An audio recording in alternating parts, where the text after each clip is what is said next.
Ra'no xonim Bo'ronovaga tilaklaringiz.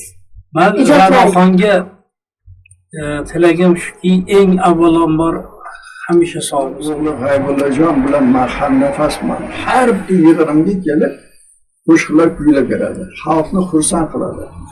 Endi shunda ham aholiga men Ra'noxonni qo'shgim keldi-da, Ra'noxonni chaqirib G'aybullajon bilan birga ham nafas qilib qo'shiqlarni kuylashga havas qilib, shuni undadim.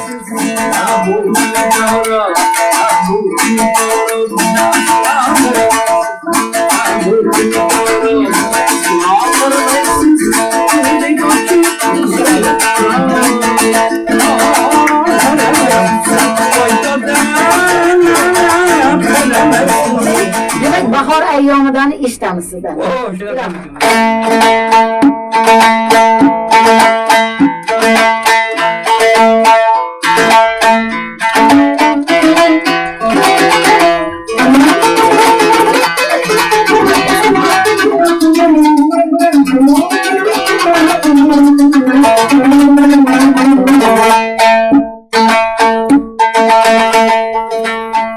Televizyonda 65 yıl televizyonda ishladim. Mana hozir 15 yil bo'ldiki, Alisher Navoiy nomidagi kutubxonada ishlayapman. Bu yerda katta yig'inlar o'tkazyapman. Katta olimlarni, katta san'atkorlarni, ana Nemajon Qulobulayev degan xoni shu boy, bezakka boy akaxonimiz shu odamni juda hurmat qilardim. Mana bizga yaxshi hurmat Ayniqsa Onajon degan qo'shig'ini Navoiy teatrida o'zim shuni suratga olganman, shuni saqlab qo'yganman, haligacha yonimda saqlab yuraman. Mana o'g'li G'aybullajon bilan mahal nafasman. Har bir yig'inimga kelib qo'shiqlar kuylab beradi. Xalqni xursand qiladi. Endi shunda ham aholiga men Ra'noxonni qo'shgim keldi-da, Ra'noxonni chaqirib G'aybullajon bilan birga ham nafas qilib qo'shiqlarni kuylashga havas qilib, shuni undadim. Ana bular ham nafas bo'lib, har bitta yig'inimda, har bitta katta yig'inlarimda ham nafas bo'lib qo'shiq aytishib, xalqqa xizmat qilishadi. Xalqni xursand qilishadi. Xalqning qalbiga yetib borishadi. Mana shular ikkovini, ikkita insonni ham nafasligi menga juda ham yoqib tushadi. O'sha hali aytganingizdek, biz G'aybulla aka haqida ham yaxshi gaplar shuni qadar buzrukvor ham eng parvar inson bo'lganlar-da. Yoki masalan Ra'no xonim Bo'ronovani ham o'sha genetika deydi-ku, haligi nimalarida o'sha ustoz Mamajon otamizni ruhlari bor. O'sha Mamajon G'ijjak deganda o'sha qancha ulug' zotlar ularni yaxshi ko'rgan. Shu kishini zurriyotlari sifatida ikkita ulug' darg'alarning zurriyotlarini ko'rib turibmiz-da. Siz bilan suhbatdan keyin siz ruxsat bersangiz biz o'sha G'aybulla aka bilan ham Ra'no xonim haqida ozgina fikrlarni eshitgimiz keladi. Endi demak har ikkalalariga sizni juda qutlug' tilaklaringiz bor. Demak bu ijodiy hamkorlik hali bardavom bo'ladi degan umiddamiz. Assalomu alaykum. G'aybulla aka. Hozirgina biz hammamizning ulug' ustozimiz, o'sha sevimli ustozimiz Hamid Qahramon bilan gaplashganimizda o'sha ikkita bir aziz inson, ikkita ijodkor meni hamisha hamnafas shogird ustozlarimdan ularni ijodiga men mahliyoman dedilar va o'sha davomini hozir suhbat bo'lyapti. O'sha albatta biz Ne'matjon Qul Abdullayevda ulug' zotni zurriyot sifatida sizni Mamajon G'ijjak degan ulug' zotni zurriyot sifatida Ra'no begimni hozir ularning ijodlari haqida Hamtakam bilan gaplashganimizda xullas sizlarga va sizga ulardan oq yo'l tilab doimo oq yo'l tilaydilar albatta. Shu yerda G'aybulla aka keling biz Ra'no begim haqida juda chiroyli shirin suhbatlarni oldik-da Hamid akamni. Endi hozir shu Ra'no begim, Ra'no Bo'ronova haqida sizni o'sha ularning ijodiga bo'lgan his-tuyg'ularingiz, ularning inson sifatida, ularning bir go'zal o'zbek milliy ayolining bir timsoli sifatida haligi Tomarislarni esga soladigan, o'sha Qizlarxon opamni esladik. Shunaqa bir nihoyatda bir nozik jihatlari odamlarni hayratlantiradigan bir ijodlari bilan birga siyratlari, siymolarida ham bir Ra'no begimlari. Shuncha Ra'no Bo'ronova haqida sizni dildan chiqqan so'zlaringiz biz uchun juda muhim. Tomoshabinlar uchun. Albatta, endi men Ra'noxonni 1979-yili televideniya qoshida ustoz G'anijon Toshmatov iftorchi qizlar ansamblini tashkil qildilar. Shundan biri ko'rib, tomosha qilib, qo'shiqlarini eshitib kelaman. Ra'noxonni, mana aytdimdan kelgan Zamiraxon Suyunova boshchiligida bo'lganda bu G'anijon akamning shogirdlari. Shu yerda Ra'noxonni o'zlari bir ajralib turardilar-da, ijrolar tomonidan, ko'rinishlar tomonidan. Go'zal bir ayol o'sha paytlari odam tomosha qilib ashulalarni eshitsa maza qilardi-da. Ra'noxon bir ajralib turardilar ijrolar tomonidan. Undan keyin bir kuni shu u paytda kasetalar bo'lardi, magnitofon kasetalarga yo'llar chiqib, menga kaseta berib ketdilar. Aybill aka, mana shu ashulalarim bir eshitib ko'rasiz deb bitta kasetadan berib ketdilar. Bitta kasetani bosh tomoni, orqa tomonda hammasi o'zlarining yangi qo'shiqlari bor edi. Ularni men eshitganman. O'zlariga chiroyli bir go'zal san'atlari bor. Endi farishtadagi haligi shunaqa so'zlarimiz bor, farishtadagi ayol deyiladi. Go'zal ayol, san'atlari ham juda go'zal, o'zlariga yarasha. O'sha ijodlarining ichida sizga eng sizni hayratga soladigan tomonlari nima ularni? Endi birinchidan nihoyatda bu ayolimizni, singlimizni qalblari toza. Shinavanda. Beg'ubor. Shinavanda. Farishtalar dedingiz o'sha. Ha, o'sha farishtalarga o'xshatishadi-ku, bir xil ayollar nihoyatda chiroyli bo'lib, toza kiyinishib o'zlariga qarab yuradi. Endi farishtalar ham toza bo'ladi-ku, shunaqa deyiladi. Shularga o'xshatib, endi qandaydir farishtali ayol deyiladi. O'zlariga qarab nihoyatda chiroyli pokiza yuradilar. Gap so'zlari yaxshi, o'tirib suhbatlashib o'tiradigan bo'lsangiz, odam nima deydi, dam olasiz, ruhiy tetiklashadi. Bir xil odamlar suhbatlashib o'tirsangiz, qandaydir odam charchab qoladi. Bu ayolda bunaqangi narsa yo'q. Juda bir dilkash, yaxshi navanda ayollar. Ularga men aytaman-da, musiqa terapiya deydi-da. Masalan, ularning ovozlarida o'sha musiqa davolovchi, shifobaxsh bir qanaqadir nimalardir bor, o'sha kelib dam olasiz. Albatta, endi shu gapda bitta o'rinli joy borki, buni siz aytayotgan gapingizda Ibn Sino bobomiz ancha yillar oldin aytib qo'yganlar. Yaxshi kuy qo'shiqdan bahramand bo'lgan odamni davolashiga hojat yo'q. Yaxshi kuy qo'shiq ham yaxshi insonga berilsa kerakda. Allohdan berilgan. O'sha nima uchun? O'sha inson shunga loyiqki, shuning uchun berilgan bo'lsa kerak, menimcha. Endi qarang, hozir xudo xolasa hamkorlikda ham juda ko'p chiroyli takliflar bor. Menimcha yana xudo xolasa biz hozir Hamta akam ham aytdilar, ular ham nafas ijod qiluvchi bir o'ziga xos ijodkorlar. Lekin kelajakda sizlardan bir duetlar kutamiz milliy yo'llarda. Chunki siz ham masalan o'zbek, padar buzrukvoringiz, siz ham o'sha milliy yo'lda bizni o'sha o'zbegimizni bir yuzisizlarda. Ra'no begim ham o'zbek ayollarining bir yuzi sifatida. Shu nuqtai nazardan sizlardagi bir ijodiy hamkorliklarda kelajakda bir yaxshi narsalar kutib qolamiz. Ra'no xonim, Bo'ronovaga tilaklaringiz? Men Ra'noxonga tilagim shuki, eng avvalambor hamisha sog' bo'lsinlar. Sog' bo'lsinlar, har doim umrlarining oxirigacha e'zozda hurmatda bo'lsinlar. Boshaqalar e'zoz qilsin, xalq, o'zlar, nevaralar, xalq, shinavandalar, do'stlar, biz albatta hamisha hurmatlarini joyiga qo'yamiz.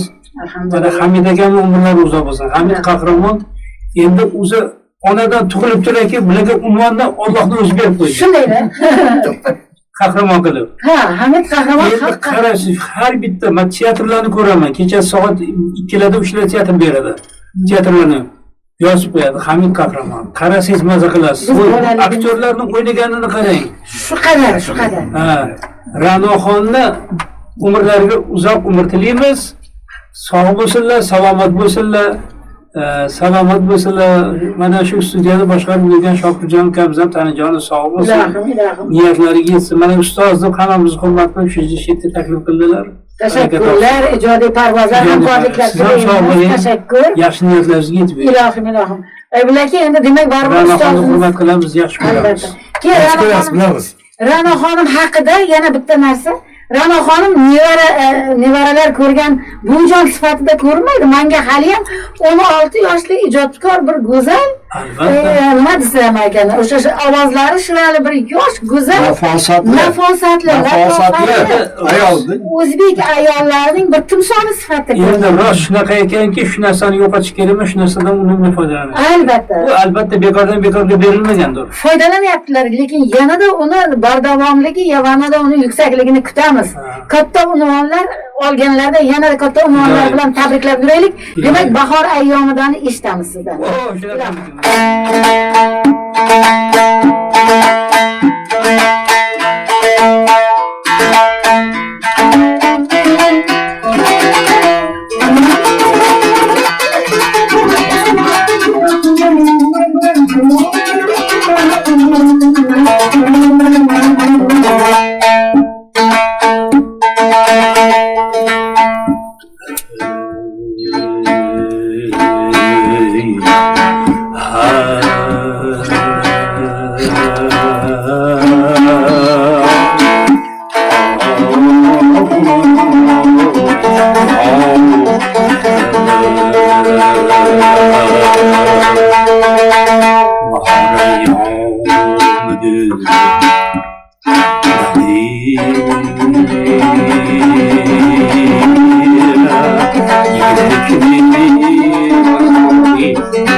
Yüzüne gül hayatım gül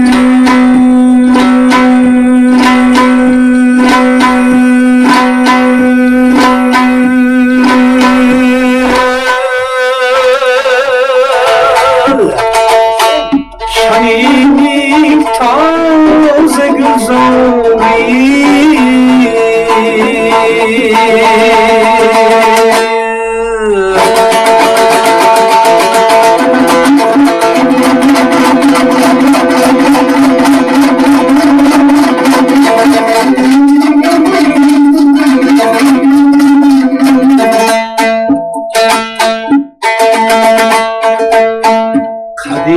gül hayatım var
G'aybullajon